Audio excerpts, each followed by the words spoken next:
The transition from real space to the Empyrean is not a journey, but a violent unwriting of the soul that begins the moment the Gellar field flickers. I have stood at the edge of the Rubicon, felt the cold kiss of the vacuum, and survived the shearing heat of plasma weaponry. Yet nothing prepares a son of the Primarch for the sensory betrayal of the warp. It started with the smell of ozone and wet copper, the familiar scent of a failing generator, but it quickly curdled into the stench of ancient, unwashed graves and the metallic tang of one's own blood boiling behind the eyes. My chronometer froze at 03:44:12, the digits bleeding into impossible runes that pulsed with a rhythmic, sickly violet light. The bulkheads of the litany of iron did not merely buckle, they wept a translucent, oily fluid that screamed as it touched the deck plating. Gravity became a suggestion, then a lie, as the deck beneath my magnetized boots dissolved into a slurry of teeth and forgotten memories. If you still walk beside me through fire and scripture, then bear witness. Subscribe, share this burden, and let others hear the truth buried beneath hymns. The descent into the absolute absence of sanity does not occur with a thunderclap, but with the insidious realization that the rhythm of one's own twin hearts has fallen out of synchronization with the universe. I remember the exact moment the logic of the Materium surrendered to the screaming whims of the Imperium. I was braced against the tactical hololith in the center of the secondary command days, my gauntlets locked onto the cold iron railing, when the deck plating beneath me began to pulse like a living throat. The ship, a vessel that had carried the Emperor's wrath for 3 millennia, was no longer a machine of war. It had become a dying beast, and we were the parasites trapped within its necrotizing tissue. Every breath of recycled air tasted of scorched copper, and the copper, sweet tang of an open wound. It was a sensory bombardment that bypassed the black carapace and the neuro links of my power armor, striking directly at the primitive centers of the brain that even an Astartes cannot fully suppress. The vox caster in my helmet didn't just fail. It began to broadcast a chorus of voices that were not my brothers, a cacophony of weeping, wet-tearing sounds, and the rhythmic chanting of names that have been forbidden since the dawn of the Great Crusade. I looked to my left and saw brother Sergeant Corrallon. His armor was a testament to 100 campaigns, scarred by orc choppers and elder shuriken. But it was being undone by something far more fundamental. The gold leaf on his shoulder guard was peeling away, not falling to the floor, but floating upward and dissolving into a cloud of shimmering, carnivorous insects that vanished before they hit the ceiling. He tried to speak, but instead of the tactical command I expected, a slurry of grey ash spilled from his vox grill, coating his chest plate in a fine layer of pulverized bone. We were elite warriors, the pinnacle of human genetic engineering, yet in that moment, we were nothing more than dolls of straw tossed into a furnace. The pressure in my skull felt as though a serrated blade was being driven between the lobes of my brain, a psychic friction caused by the Gellar field's death throes. It is a specific type of agony, a spiritual vertigo where you feel your soul being stretched thin, like parchment pulled across a drum, until it begins to transparently tear. I could feel the ship's machine spirit screaming in my marrow, a mournful, binary wail that spoke of gears turning into teeth and oil turning into bile. The lighting in the corridors transitioned from the harsh, red strobe of combat alerts to a sickening, bioluminescent glow that seemed to emanate from the very shadows. There was no longer a source of light, only a graduation of darkness. I moved toward the primary armory, my boots heavy as if walking through waste, deep mercury. Every step was a battle against a reality that refused to remain solid. The walls of the corridor were sweating a thick, viscous ichor that smelled of ancient musk and stagnant marsh water. I saw a group of serfs huddled in a recessed prayer alcove. They were not dead, but they were no longer human. Their flesh had fused together in a panicked embrace, melting into a single mound of weeping eyes and trembling limbs that lowed like frightened cattle as I passed. I did not stop to deliver the Emperor's peace. There was no time for mercy, only the cold, hard drive of the mission. The objective remained. Even if the world it was built upon was dissolving into a fever dream, the bolter in my grip felt wrong.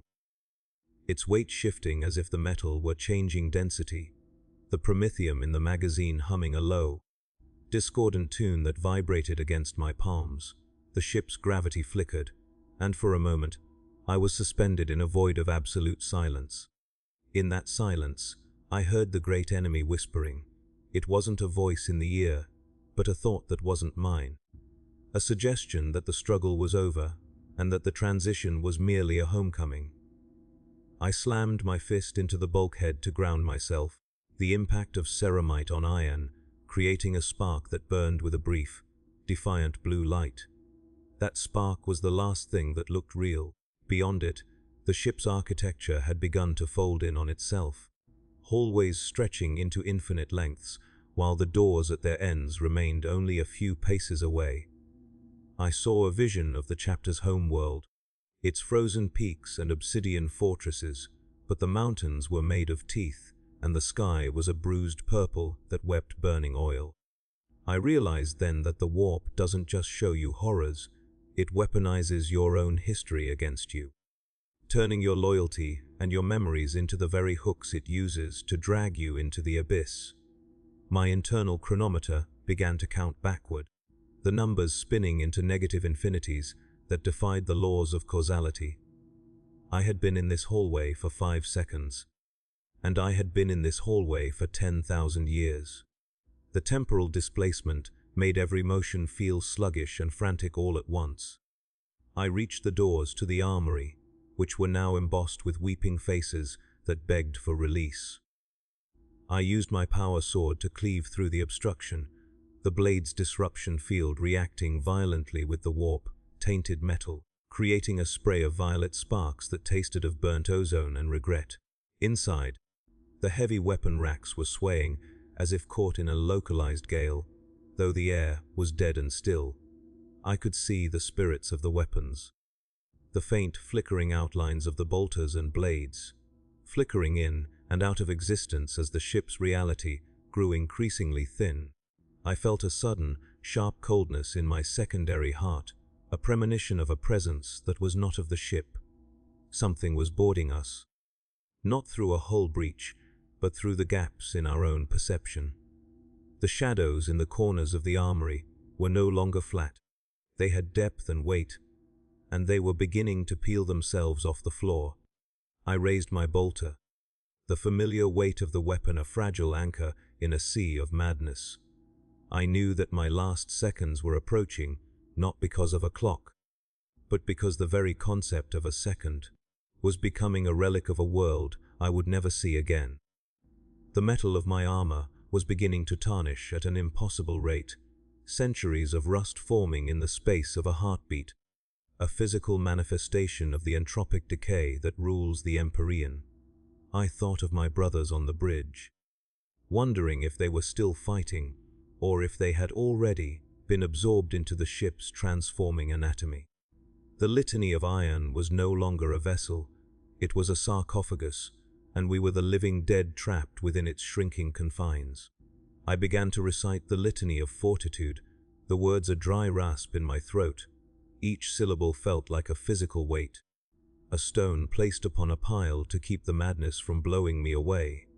The air grew thick with the smell of incense and rotting lilies, a funeral scent that filled my lungs and made my vision swim. I saw the first of the intruders then, a flickering, translucent shape that defied anatomical description, a shifting mass of limbs and eyes that moved with a jerky, stop-motion gait. It did not belong here, and neither did I. We were two ghosts fighting in a graveyard that had forgotten the names of the buried. As the creature lunged, the floor beneath me turned into a liquid mirror, reflecting a sky filled with screaming stars. I fired my bolter, the roar of the weapon a desperate scream of defiance against the encroaching dark. The bolt shells left trails of white fire in the murky air, momentarily illuminating the horror of our situation. We were not just dying, we were being erased, one memory and one heartbeat at a time.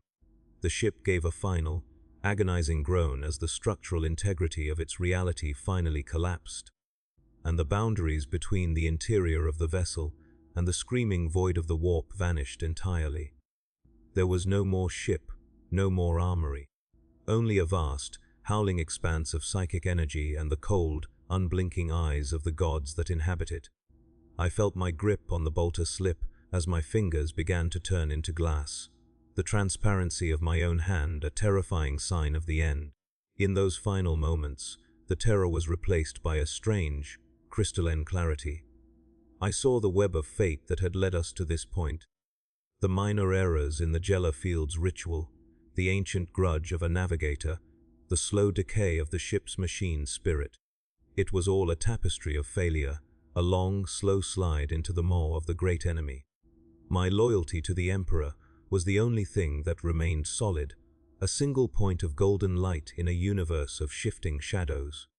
I focused on that light, clinging to it with a desperation that transcended physical strength.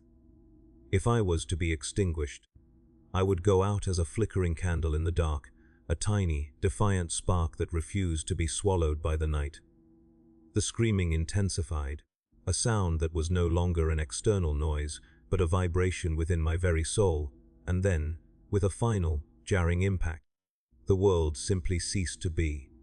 The sensation of weightlessness was not the liberation of orbit, but the sickening realization that the laws of physics had been discarded like tattered rags. I felt the deck of the litany of iron give way, not by breaking, but by simply ceasing to be solid. My magnetized boots, once my only anchor to the material world, now clung to a surface that felt like congealing fat. Every movement through the corridor of the tertiary spine required a Herculean effort of will, as if the air itself had gained the density of leaden silt. I could feel the microscopic sensors in my black carapace screaming, sending a flood of contradictory data to my brain. I was falling, I was rising, I was stationary, I was being turned inside out.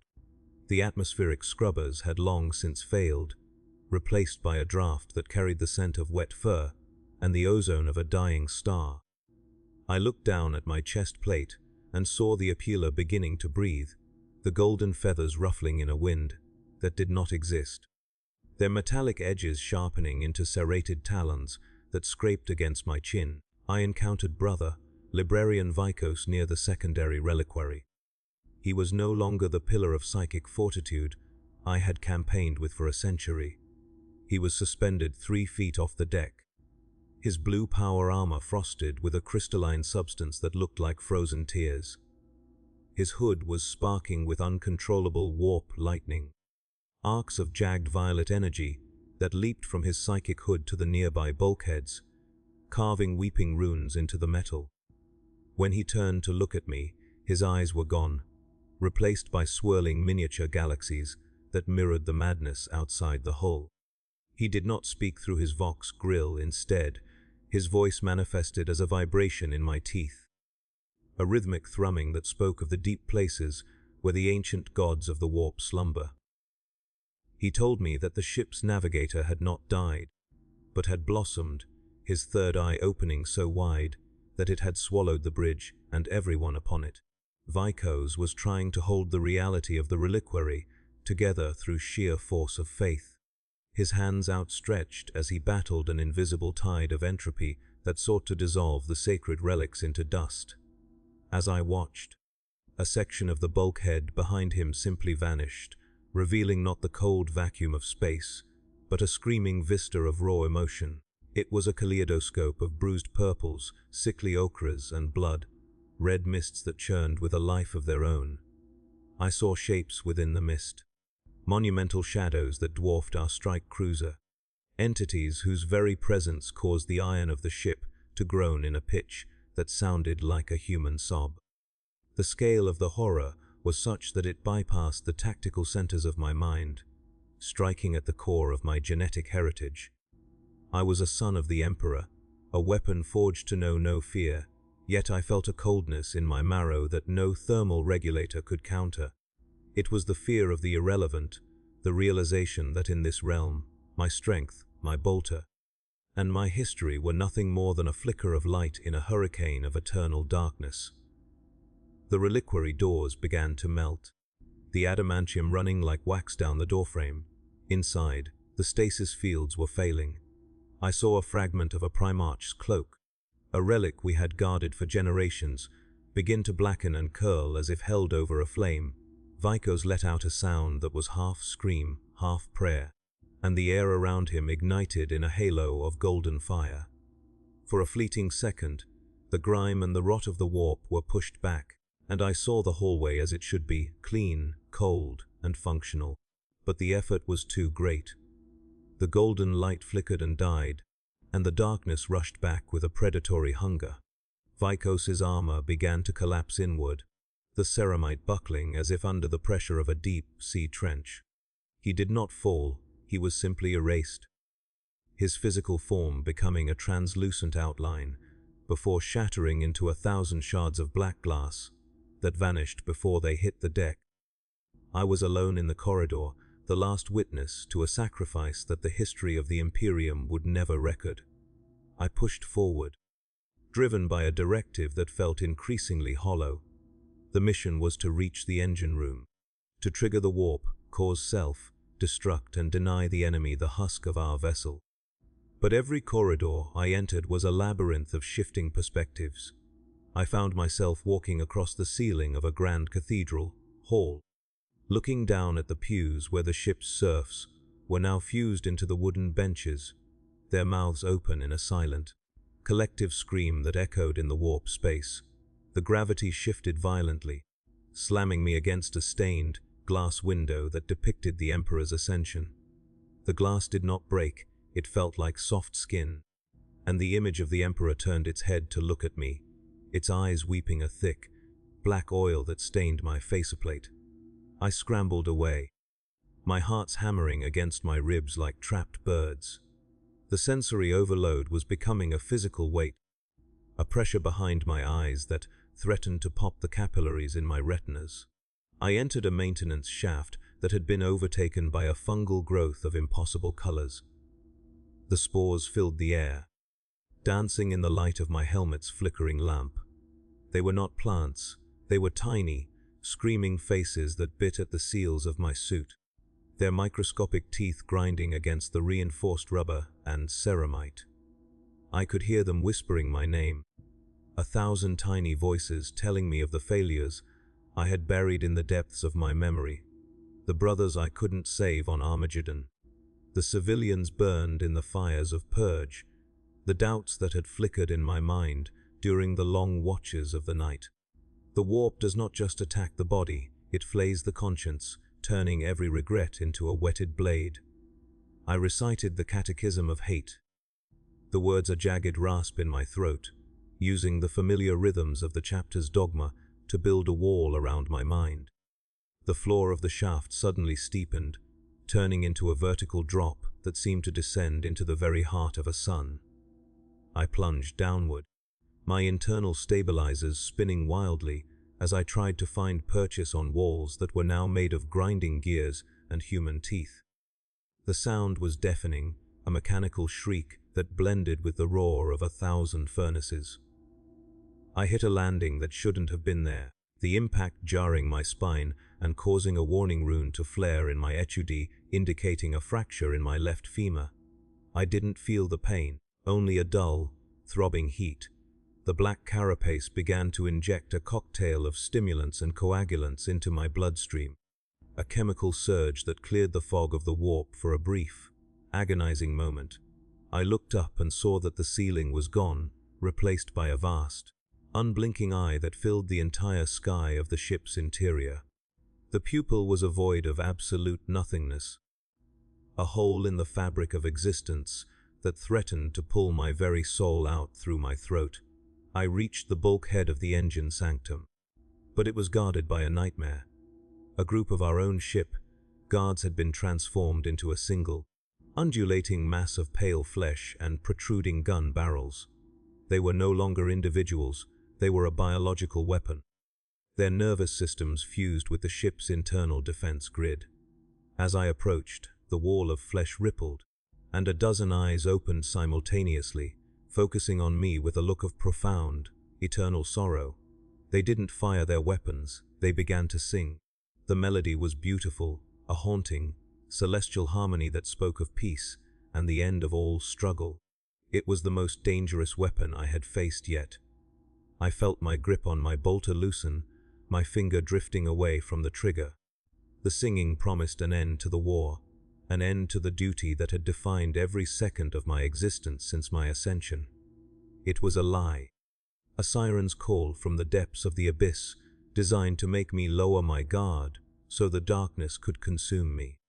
I bit my tongue until the metallic taste of blood filled my mouth, the sharp pain breaking the spell of the song. I raised my bolter and opened fire. The bolts tore into the wall of flesh, the explosions muffled by the thickness of the corrupted tissue. The creature didn't scream, it sighed, a sound like a dying bellows, and began to leak a bioluminescent fluid that dissolved the deck plating. I waded through the gore, my boots splashing in the remains of men who had once been my comrades. There was no glory in this killing, only a grim, mechanical necessity. Every shot I fired felt like a betrayal of the life I was trying to protect, a reminder that in the warp, there are no innocents, only victims and monsters. The engine sanctum was a cavern of spinning iron and burning plasma, but the warp had turned the machinery into something recognizable only to a madman. The great pistons were moving in a sexual, rhythmic pulse, and the plasma coils were glowing with a shifting, iridescent light that defied the spectrum of human vision. I saw the master of the engines. His body fused to the control throne, his skin stretched so thin over the machinery that I could see the bronze gears turning beneath his ribs. He was still alive, his eyes rolling in his head as he attempted to input commands into a console that was now made of bone. I moved toward the manual override, each step a battle against a psychic wind that threatened to blow me into the churning plasma below. The air was so hot it began to blister the paint on my armor, yet my skin felt as cold as a tombstone. I reached the primary lever. But as I reached out to grab it, the metal turned into a serpent that coiled around my wrist, its fangs sinking into the gaps of my gauntlet.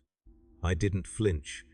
I slammed my other fist into the creature's head, crushing it against the console, and gripped the lever with both hands. The lever was not just a physical object, it was a conceptual anchor. To pull it was to affirm the reality of the material world, to declare that the laws of the Emperor still held sway in this place of madness. I threw my entire weight into the pull, my power armor's servos whining in protest as they fought against the unnatural resistance of the warp-tainted machinery. The sound of the gears shifting was like the grinding of tectonic plates, a slow, agonizing groan that shook the very foundations of my being. As the mechanism finally clicked into place, a wave of pure, white energy erupted from the core. It wasn't the fire of a ship's death, but a burst of absolute stillness. For a fraction of a second, the screaming stopped, the colors faded to gray, and the shifting walls froze in place. I saw my own reflection in a nearby monitor, a warrior of the Astartes, covered in the filth of the Imperium, his armor cracked and his spirit weary beyond measure. I looked like a relic of a forgotten age, a statue of a hero found in the ruins of a city that had been dead for 1 billion years. Then the stillness shattered. The white light turned into a roaring inferno of warp fire, and the engine sanctum began to dissolve into a vortex of screaming iron. I was being pulled into the heart of the explosion, not toward a physical death, but toward a dispersal of my very essence across the infinite reaches of the warp. I felt my consciousness begin to fragment. My memories of the chapter, the Emperor, and my own name drifting away like smoke in a gale. I tried to hold on to the image of the golden throne, but it was being replaced by the image of a great, black throne made of skulls, sitting in a sea of blood. The transition was almost complete. I was no longer a space marine, I was a collection of atoms and echoes, a ghost in the machine of a dying universe. Yet even as the light faded and the dark rushed in to claim the final pieces of my soul, I felt a spark of defiance. I was an Astartes. I was the Emperor's will made manifest. And if I was to burn, I would burn so brightly that the shadows would remember my name for an eternity. The concept of distance died when the engine's sanctum dissolved, leaving me to drift through a geography composed entirely of crystallized agony and the discarded thoughts of the dead. I was no longer within the litany of iron, yet the ship refused to leave me, fragments of the hull, some the size of cathedrals and others no larger than a bolt shell, floated in the kaleidoscopic void like the bones of a leviathan. I found myself standing upon a floating section of the promenade deck, a lonely island of scorched marble drifting through a sea of stagnant, amber-colored mist. The air here was not air at all, but a thick, psychic slurry that tasted of old copper and the metallic bitterness of a dying sun. I tried to move, but my legs felt as though they were fused into the stone, my ceramite boots sinking into the marble, as if it had become a swamp of congealing blood. Every time I inhaled, the pressure in my secondary heart increased, a rhythmic thumping that sounded like a drum made of human skin being beaten in the distance. I looked up, and the sky was a tapestry of horrors that no human eye was ever meant to perceive. There were no stars, only weeping sores in the fabric of the firmament that bled raw, violet light onto the wreckage below. I saw the remains of a sister ship, a vessel that had been lost 1,000 years ago, its prow now shaped like a screaming face, its gun ports weeping a continuous stream of black, oily tears. Time had ceased to be a linear progression. I felt the presence of my ancestors and my successors simultaneously, a crushing weight of potential histories that threatened to flatten my soul. I saw a version of myself that had never left the training cages of the chapter, his face unscarred and his eyes bright with a hope that felt like a physical wound. Beside him stood a version of myself that had succumbed to the rot of the plague, God. His armor a rusted cage for a body that was little more than a hive of maggots. Both visions reached out to me, their voices a discordant blend of laughter and weeping that bypassed my ears and resonated directly in my skull. I drew my combat blade, the molecular edge vibrating with a frequency that felt like a scream. The weapon was one of the few things that still felt real, a cold piece of engineered death in a world of shifting illusions. As I held it, the mist around the marble island began to take shape. It didn't manifest as warriors or monsters, but as the shadows of every person I had ever killed in the name of the throne. There were the faceless orcs of the Gold Stars, the twisted heretics of the Vraxian wastes, and the innocent collateral of a dozen orbital bombardments. They didn't attack, they simply stood there, a silent audience to my damnation. Their eyes were pits of absolute void, and as they watched, the marble beneath my feet began to crack, the fissures glowing with a sickly, rhythmic pulse. The ship's Vox system, somehow still functioning within the floating debris, began to broadcast a distorted recording of my own voice, reciting the oaths of initiation, but the words were backwards, turning the sacred vows into a dark invocation that summoned the very shadows I sought to dispel. The gravity shifted, not with a jolt, but with a slow, nose-eating rotation that turned the promenade deck into a vertical wall. I clung to the edge of a shattered, statuary plinth, my gauntlets leaving deep gouges in the stone. Below me, if below had any meaning here, was a vortex of churning gears and human limbs, a celestial machine that seemed to be grinding the souls of the lost into a fine, glowing dust. I saw a group of Astartes from another chapter, their heraldry obscured by layers of filth and warp, spawned mutations, leaping into the vortex as if it were a holy font. They weren't dying. They were being integrated, their armor and flesh becoming part of the great, grinding mechanism. I felt a pull from the center of the whirlpool, a psychic gravity that promised a release from the burden of my duty. It would be so easy to let go, to allow the current to take me, and to become just another gear in the eternal machine of the warp. I hammered my fist into the stone, the impact sending a jolt of pain up my arm that acted as a momentary tether to my own identity. I am a space marine of the Emperor's chosen. I am a bulwark against the terror. I whispered the words into the dark, my breath coming in ragged.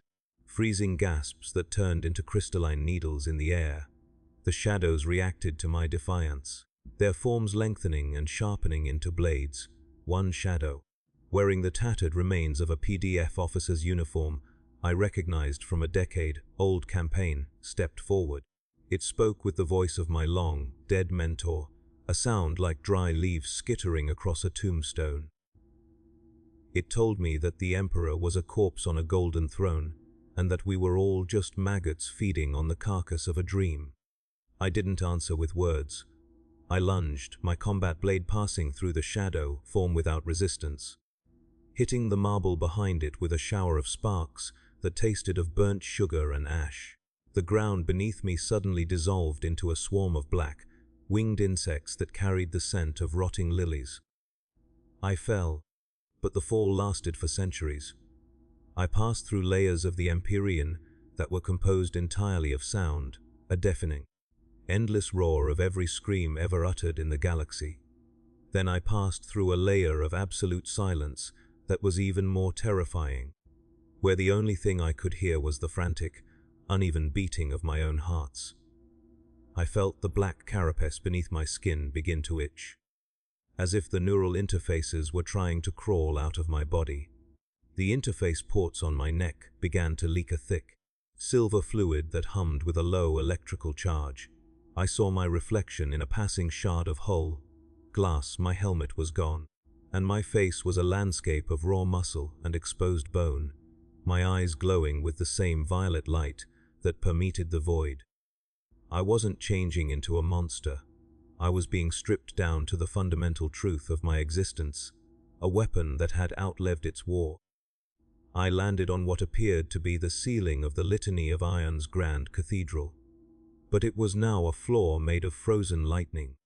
The stained glass windows were empty frames, looking out onto a landscape of towering bone, spires that stretched toward an unblinking, emerald sun. I saw the remains of my squad, their armor fused together in a grotesque circle, their weapons pointing inward, as if they had died in a final, desperate pact of mutual execution. In the center of the circle was a small, golden casket, the relic we had been tasked to protect. It was the only thing in this entire hellscape that didn't look corrupted. It sat there, a silent, stubborn piece of the Imperium, radiating a heat that was so intense it began to melt the frozen lightning beneath it. I moved toward it, my limbs heavy and uncoordinated, my vision blurring as the psychic pressure reached a breaking point. As I reached for the casket, the air in front of me tore open, revealing a creature that was a mockery of an angel. It was made of polished brass and translucent wings that shimmered with the oily sheen of a fuel spill. It had no face, only a single, vertical slit that bled a blinding, white light. It didn't move, it simply existed in my path, a physical manifestation of the impossibility of my survival. The creature vibrated at a frequency that caused the ceramic plates of my armor to hairline fracture. The sound a celestial hum that filled my mind with images of a universe where the light of the throne had never existed. It reached out a hand made of woven light, and for a second I felt a genuine, terrifying desire to take it. The angel offered an end to the grim darkness, an end to the eternal vigil, and a place in a heaven that was as beautiful as it was hollow. I remembered the feel of the cold rain on my home world, the weight of the bolter during my first live-fire drill, and the iron, hard resolve in my captain's eyes before we dropped into the maw of the beast. Those were real things. This creature was a lie told by a god of shadows. I ignored the angel and threw myself toward the casket, my fingers brushing against the cold, blessed gold. The moment I touched it, the world inverted. The emerald sun went black, the bone spires collapsed into dust, and the angel shattered into a million shards of screaming glass. I felt a surge of pure, holy fire rush up my arm, a searing heat that burned away the violet light in my veins and the rot in my mind. It was the Emperor's light, and it was as unforgiving as a supernova. The cathedral began to spin, the frozen lightning under my feet turning into a roaring furnace of white flame. I was no longer falling, I was being propelled, launched through the layers of the warp like a projectile.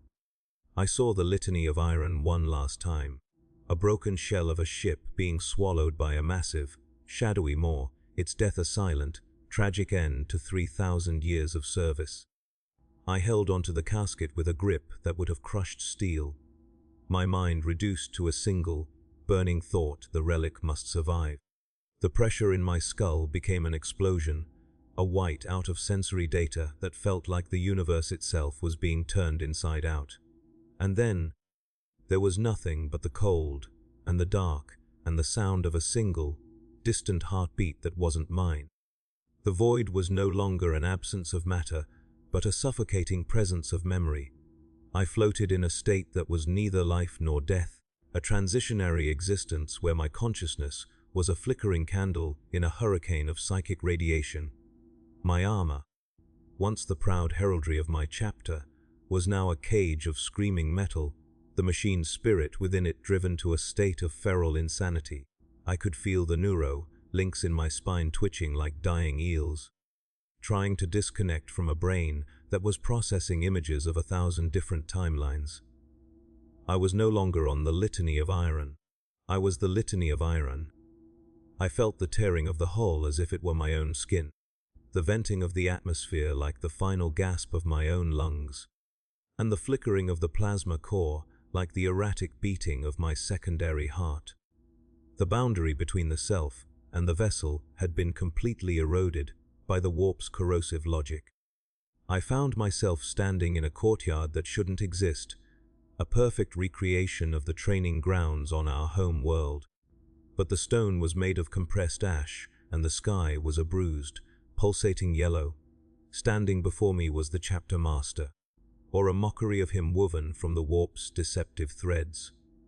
He was 10 feet tall, his armor a matte black that seemed to drink the light, and his face was hidden behind a mask of hammered silver that wept a continuous stream of mercury. He did not speak with words, but with the sound of grinding tectonic plates. He told me that my struggle was a vanity, a momentary ripple in an infinite ocean of chaos. He gestured to the horizon, where I saw the entire history of the Imperium unfolding as a series of collapsing sandcastles. I saw the Great Crusade, the Horus Heresy, and the long, slow decay of the 10,000 years that followed, all of it reduced to a meaningless cycle of violence and futility. The golden casket was still in my hand, but it felt as heavy as a collapsing star. The light it emitted was no longer a comfort, it was a searing, judgmental heat that peeled the skin from my palms, even through the reinforced ceramic of my gauntlets. I realized then that the relic was not just a holy object, it was a beacon, a psychic anchor designed to draw the attention of the very entities I was trying to escape. To hold it was to be a lighthouse in a realm of predators. The shadow of the chapter master stepped closer, his presence causing the air to turn into a thick, oily liquid. He offered to take the burden from me, to let me rest in the silence of the void. It was the ultimate temptation, the promise of an end to the eternal war, a cessation of the duty that had defined every waking second of my life since I was a mere aspirant. I looked at the silver mask and saw my own reflection, distorted and haggled, my eyes glowing with a faint, dying ember of defiance. I remembered the words of the Emperor's light from the previous layer of the Empyrean. It hadn't been a promise of safety, but a demand for sacrifice. And Astartes does not seek rest, he seeks only to be a more effective weapon. I tightened my grip on the casket, the pain of the burning light becoming a grounding force, a sharp reality that cut through the illusion of the courtyard. I told the shadow that the Emperor's will was not a sandcastle, but the very foundation upon which the galaxy was built, even if that foundation was currently submerged in filth. The courtyard shattered at my words, the stone turning into a swarm of stinging, metallic locusts that tore at my remaining armor plates. I was cast back into the swirling mists, but this time I was not alone. Shapes were moving in the dark, massive and quadrupedal, their forms outlined by the rhythmic discharge of warp lightning. They were the hounds of the Imperium, creatures that hunt the echoes of souls lost between the stars. I could hear their breathing, a wet, raspy sound that synchronized with the thumping of my hearts. They were closing in, their eyes like twin pits of burning magnesium. I had no bolter, no power sword, only the casket and the broken remains of my strength. I began to run, but in the warp, distance is a function of will, and my will was fraying like an old rope. The ground beneath me was a series of floating cogs, part of a massive, clockwork universe that was slowly grinding itself into nothingness. Each step was a gamble. One cog would be solid iron. The next would be made of compacted hair and teeth, yielding under my weight with a sickening squelch. I saw the hounds leaping from gear to gear, their movements jerky and unnatural, as if they were being animated by a malevolent puppeteer. One of them lunged, its maw opening to reveal rows of jagged, crystalline teeth that hummed with a psychic frequency. I swung the casket like a mace, the holy gold connecting with the creature's snout in a spray of white sparks. The hound didn't die. It dissolved into a puddle of black ichor that hissed as it touched the gear, eating through the metal like acid. The impact sent a jar of agony through my fractured femur, a reminder that my physical body was still a factor in this nightmare.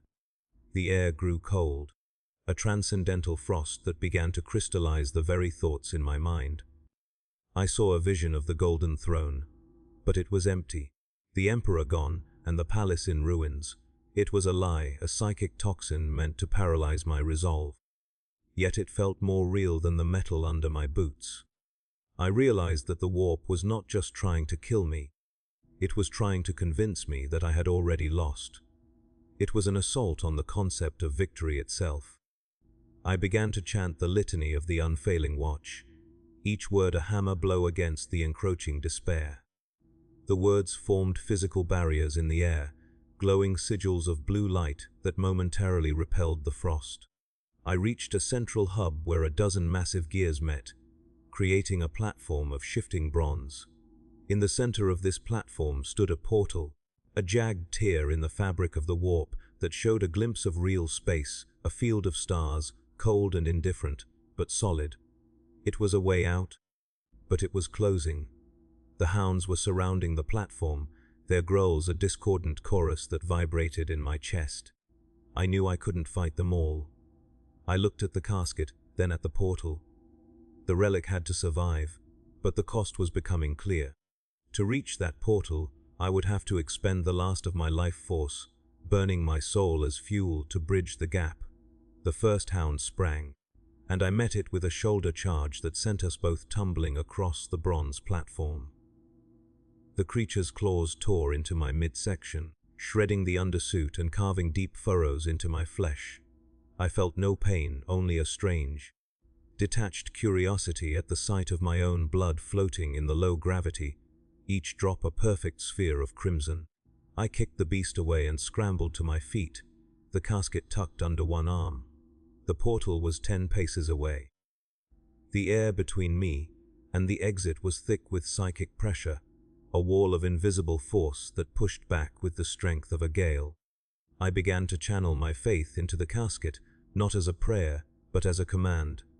I demanded that the light within it guide me. The gold began to glow with a blinding intensity, the heat now so great that the front of my armor began to slag and drip. The light didn't just illuminate the dark, it carved a path through the pressure. I moved forward, each step a battle against the very fabric of existence. The hounds were hesitating, the holy radiance of the relic acting as a physical barrier to their corrupted nature. They circled the edge of the light, their shadows stretching into monstrous proportions, 5 paces. I could see the constellations on the other side of the tear, the familiar patterns of the segmentum obscurus. It was home, even if it was a home I would never truly return to. The ship's chronometer in my peripheral vision suddenly snapped back to life, the numbers spinning wildly before settling on a countdown. I had seconds remaining before the warp. Fold collapsed entirely, trapping me in this clockwork hell for an eternity. I felt a sharp, stabbing pain in my primary heart as it finally succumbed to the strain, the muscle seizing in a final, frantic rhythm. My secondary heart took up the burden, its beat a slow, heavy thud that echoed the turning of the gears beneath me. I reached the edge of the portal and looked back. The hounds were gone, replaced by a single, colossal figure looming in the mists, a shadow of the great enemy, its eyes filled with a bored, ancient cruelty. It didn't try to stop me. It simply watched, as if my escape were merely another part of a game I didn't understand. I didn't care. I threw the casket through the tear first, watching as it vanished into the cold embrace of the Imperium. Then, with a final, ragged breath, I cast myself into the void. The transition was a shearing pain that felt like being skinned alive, a sensory explosion that wiped my mind clean of everything but the sensation of falling. I hit a cold, hard surface, not marble or bronze, but the deck plating of a recovery vessel. The air was thin and tasted of stale recycled oxygen, the most beautiful thing I had ever smelled.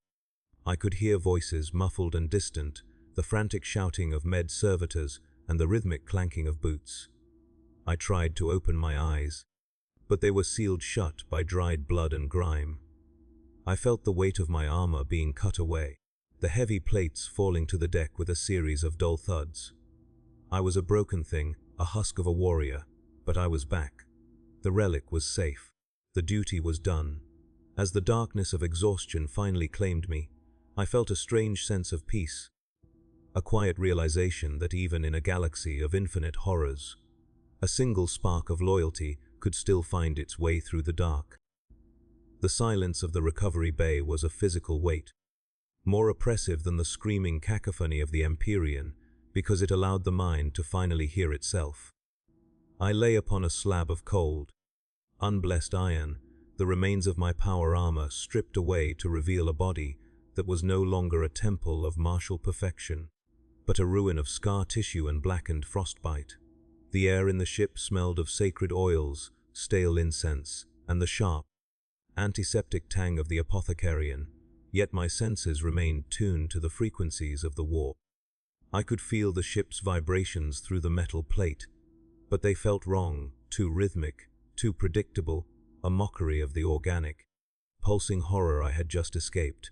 Every time I closed my eyes, the violet light of the void burned behind my lids, a permanent stain on my soul that no amount of prayer or purification could ever truly wash away. An apothecary moved above me, his face hidden behind a multi-lensed respirator that hissed with every breath.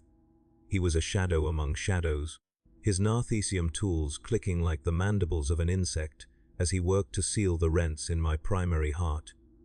I tried to speak, to ask about the golden casket, but my throat was a desert of pulverized bone and dried blood. Instead, I simply watched the ceiling of the bay, where the flickering lumens cast long, distorted shadows that looked like the reaching hands of the hounds I had left behind. I knew then that I had not truly returned. A part of me, the part that believed in the solidity of the universe and the absolute triumph of the throne, had been left out there, drifting among the wreckage of the litany of iron. What remained was a ghost in a broken shell, a witness to a truth that the Imperium spends its entire existence trying to ignore. The inquisitorial representative arrived on the third day of my recovery. He did not come with the fanfare of his office, but as a quiet, shuffling figure in robes of heavy, midnight, blue velvet that smelled of ancient libraries and damp earth. He sat by my slab, his eyes, artificial and whirring with microscopic adjustments, fixed on my face with a clinical, detached interest. He did not ask about my health or the fate of my brothers. He wanted to know about the transition. He wanted to know the exact frequency of the screaming when the Gellar field collapsed, and if the light from the casket had been gold, or if it had shifted toward the spectrum of the warp. I realized then that to the masters of the Imperium, I was not a hero who had survived the impossible. I was a data point, a biological recording device that had accidentally captured a glimpse behind the veil. I told him everything, the words coming out in a dry, rhythmic rasp that sounded like stone grinding on stone. I told him of the melting bulkheads, the weeping faces in the armory, and the chapter master who was made of ash and mercury. I told him of the hounds and the clockwork universe, and how the light of the Emperor felt like a supernova that wanted to consume me as much as it wanted to save me. As I spoke, the Inquisitor's scribe, a withered servitor with a quill hand, recorded every syllable onto a scroll of human parchment that seemed to stretch into the darkness of the room. The more I spoke, the more the memories felt like they were being extracted from me, pulled out like barbed hooks until I felt hollow and transparent. The weight of the truth was a burden they were eager to take, not to ease my soul, but to weaponize the horror for their own inscrutable ends. When I finally finished, the Inquisitor stood and placed a cold, gloved hand on my brow. He told me that the Litany of Iron had been officially declared lost, with all hands in a routine warp-jump accident. There would be no monuments, no entries in the chapter's great book of records, and no honors for the brothers who had died defending the engine sanctum. We were a secret that had been vomited back into the light, and the Imperium's first instinct was to rebury us. I watched him leave, his silhouette merging with the darkness of the corridor, and I felt a strange sense of vindication. The warp had tried to erase my identity through madness, and now the Imperium was doing the same through bureaucracy. It was a fitting end for a warrior of the Astartes, to exist only as a shadow in the service of a throne that would never acknowledge his sacrifice. The golden casket was taken to a secure vault in the depths of the ship, guarded by a squad of blank-faced servitors who had been lobotomized specifically to resist its psychic radiation. I saw it one last time as it was being wheeled away. It no longer glowed with the blinding intensity I remembered from the void. It looked dull and heavy, a leaden box that contained a fragment of a history that no one wanted to remember. I wondered if the relic inside was even real, or if the warp had replaced it with a mockery designed to sit in the heart of the Imperium like a ticking bomb. In the Empyrean, the line between a holy icon and a cursed artifact is thinner than a monomolecular blade, and I would never know which side of that line I had brought back with me. Weeks passed in a haze of surgical reconstruction and forced meditation. My bones were reinforced with ceramic lattices, my skin grafted with synth, flesh that felt too smooth and too cold. They offered me a new suit of Mark Visceri power armor, a pristine set of plate that had never seen blood or fire. I looked at it and saw only a coffin. I realized that I could never wear the colors of my chapter again with the same conviction. Every time I looked at the ocula, I would see the feathers turning into talons. Every time I gripped a bolter, I would wait for the metal to start breathing. The warp does not just break the body, it poisons the imagination, turning every familiar comfort into a potential nightmare. I was a weapon that had been bent in the forge, and though the smiths had hammered me straight, the structural integrity of my spirit was gone. I began to spend my nights in the ship's observation dome, staring out at the stars of the Imperium. They looked so small, so fragile, like sparks of dust dancing over an infinite abyss of ink. I knew now what lay behind them, the screaming, the hunger, and the patient, unblinking eyes of gods who have been waiting since the beginning of time. I felt a profound pity for the billions of souls in the Imperium who looked at the night sky and saw hope. They lived in a bubble of ignorance, protected by walls of iron and lies, unaware that the floor beneath their feet was a thin crust of ice over a boiling sea of madness. I was the one who had fallen through the ice and crawled back out, and the cold I carried in my chest was a permanent reminder of the depths. I eventually received orders for a new deployment. I was to be transferred to a watch fortress on the edge of the Eye of Terror, a place where men go when they have seen too much and can no longer live among the sane. It was a fitting destination. I would spend the rest of my days hunting the things that come out of the dark, using my knowledge of the void to strike at the enemies of man. There would be no glory in this work, only a grim, repetitive cycle of violence that would eventually end in my death. But there was a certain peace in that realization. I was no longer a hero of the Imperium, I was a hunter of shadows, a monster sent to kill other monsters. On the day I departed, I stood at the embarkation deck and looked back at the recovery ship. It was a massive, Gothic cathedral of a vessel, a testament to the endurance and the arrogance of mankind. I thought of my brothers on the litany of iron, of Corallan and Vikos, and the nameless serfs who had melted into the pews. They were the lucky ones. They had been consumed by the fire and the madness. Their struggles ended in a final, glorious burst of defiance. I was the one who had to live with the echoes. I was the one who had to carry the memory of the warp into the light, and pretend that the light was enough to keep it at bay. As my gunship cleared the hangar and dived into the blackness of space, I felt a familiar pressure in the back of my skull. It was faint, a mere ghost of the agony I had felt in the engine sanctum. But it was there, a rhythmic, psychic thrumming that synchronized with my heartbeat. The warp was not finished with me. It had left a seed of itself within my mind, a tiny fragment of the void that would grow with every passing year. I closed my eyes and didn't see the stars. I saw the violet soars and the weeping ships, and the shadow form of the chapter master waiting for me in the mists. I knew then that the transition was not a moment in time, but a destination I was still traveling toward. The last seconds of my life inside the warp were not over. They were simply being stretched out across the rest of my existence. I am an Astartes. I am a weapon, and the war never ends.